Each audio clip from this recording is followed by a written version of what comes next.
Social Dilemma is a popular documentary that raised concerns about the effects of social media on society.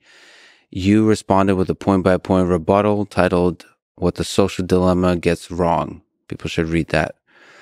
I would say the key point they make is because social media is funded by ads, algorithms want to maximize attention and engagement, and an effective way to do so is to get people angry at each other, increase division, and so on.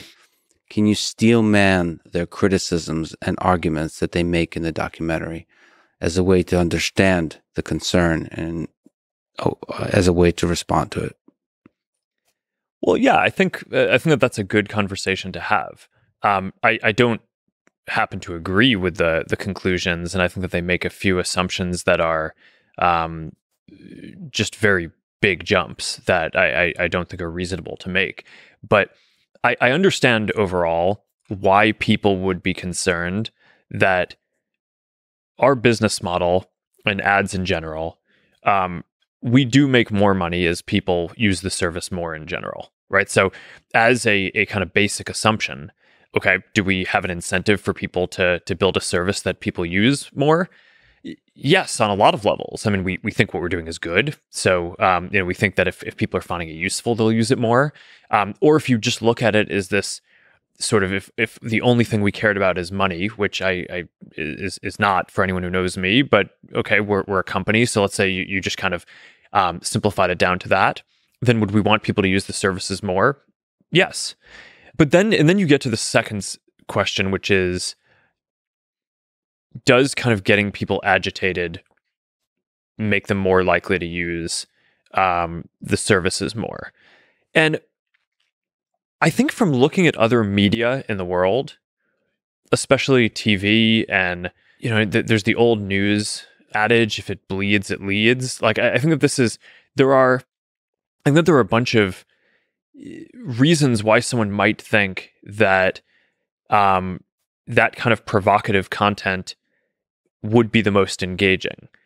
Now, what I've always found is two things.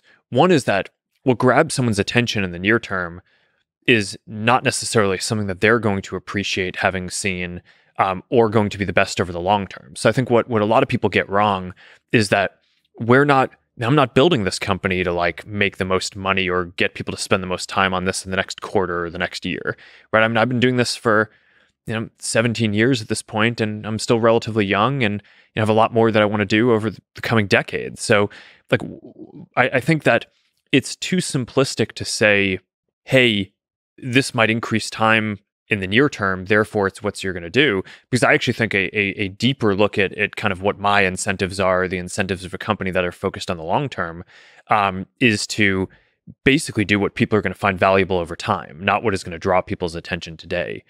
The other thing that I'd say is that I think a lot of times people look at this from the perspective of media, or kind of information or civic discourse.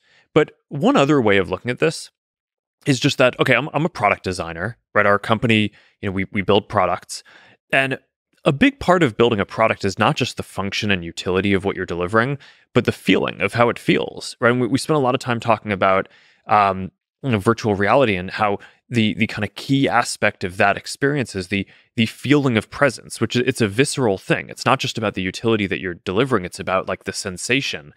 And similarly, yeah, I care a lot about how people feel when they use our products, and I don't want to build products that make people angry. I mean, that's like not, I think, what we're here on this earth to do, is to, build something that, people spend a bunch of time doing and it just kind of makes them angrier at other people. I mean, I think that's not good. That's not what I think would be sort of a good use of our time or a good contribution to the world. So, okay, it's like people, they tell us on a per content basis, does this thing, do I like it? Do I love it? Does it make me angry? Does it make me sad?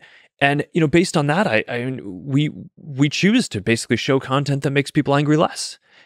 Because, of course, right? If you're designing a product and you want people to be able to connect and feel good over a long period of time, then that's, naturally what you're going to do. So I don't know. I think overall, I understand at a high level if you're not thinking too deeply about it, why that argument might be appealing. But I just think if you actually look at what our real incentives are, not just like, if we were trying to optimize for the next week, but like as people working on this, like why are we here? And I think it's pretty clear that that's not actually how you would want to design the system. I guess one other thing that I'd say is that, while we're focused on the ads business model, I do think it's important to note that a lot of these issues are not unique to ads. I mean, so take like a subscription news business model, for example. I think that has, just as many potential pitfalls. Maybe if someone's paying for a subscription, you don't get paid per piece of content that they look at. But, say, for example, I think like a bunch of the partisanship that we see could potentially be made worse by you have these kind of partisan news organizations that basically sell subscriptions, and they're only going to get people on one side to basically subscribe to them.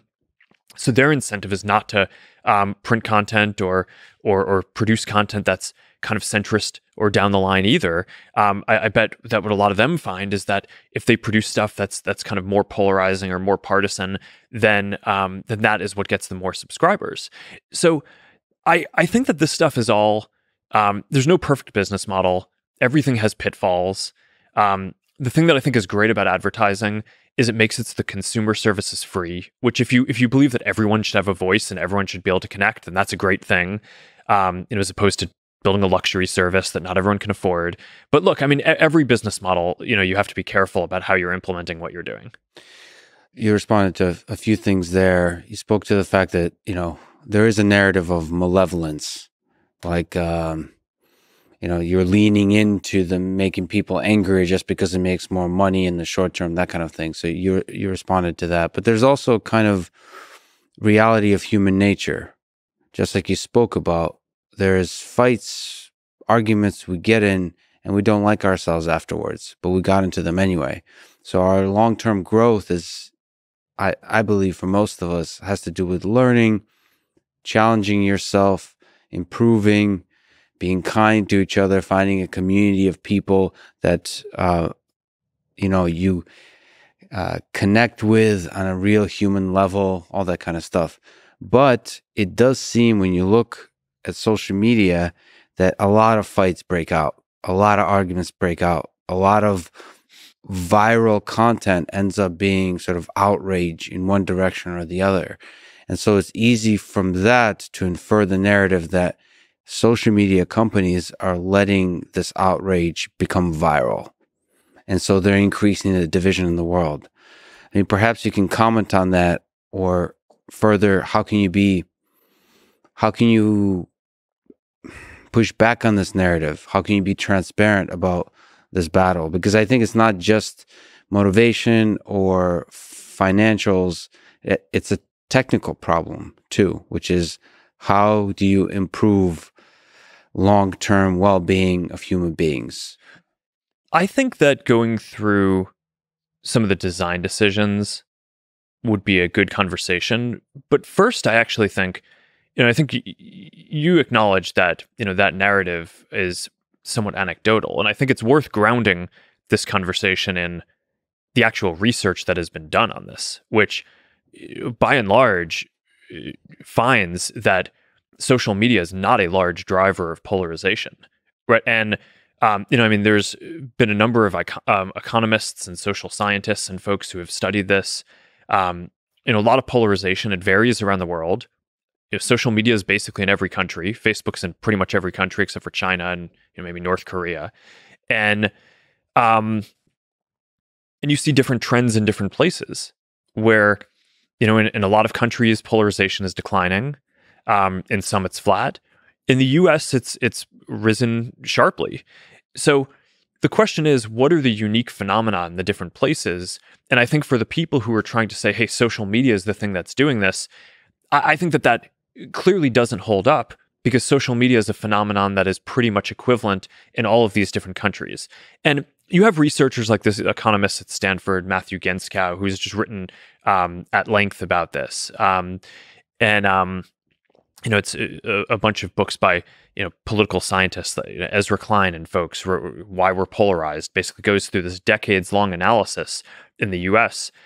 Before I was born, basically talking about some of the forces in kind of partisan politics and Fox News and different things that predate the internet in a lot of ways that I think are likely larger contributors. So, to the contrary, on this, not only is it pretty clear that social media is not a major contributor, but most of the academic studies that I've seen actually show that social media use is correlated with lower polarization.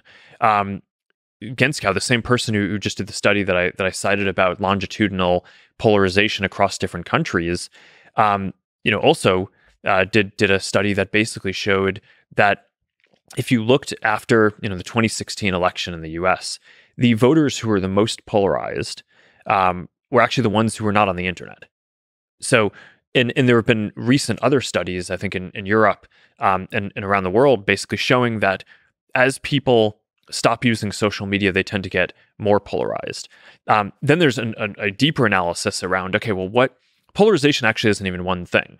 Because, having different opinions on something isn't, I don't think that that's by itself bad. What people who study this say is most problematic is what they call affective polarization, which is basically, do you have negative feelings towards people of another group? And the way that a lot of scholars study this is they basically ask a group, would you let your kids marry someone of group X? Whatever the groups are that you're worried that someone might have negative feelings towards. And in general, use of social media has corresponded to decreases in that kind of affective polarization. So I just want to, I think we should talk through the design decisions and how we handle the kind of specific pieces of content. But overall, I think it's just worth grounding that discussion in the research that's existed that I think overwhelmingly shows that the mainstream narrative around this is just not right. But the narrative does take hold, and it's compelling to a lot of people.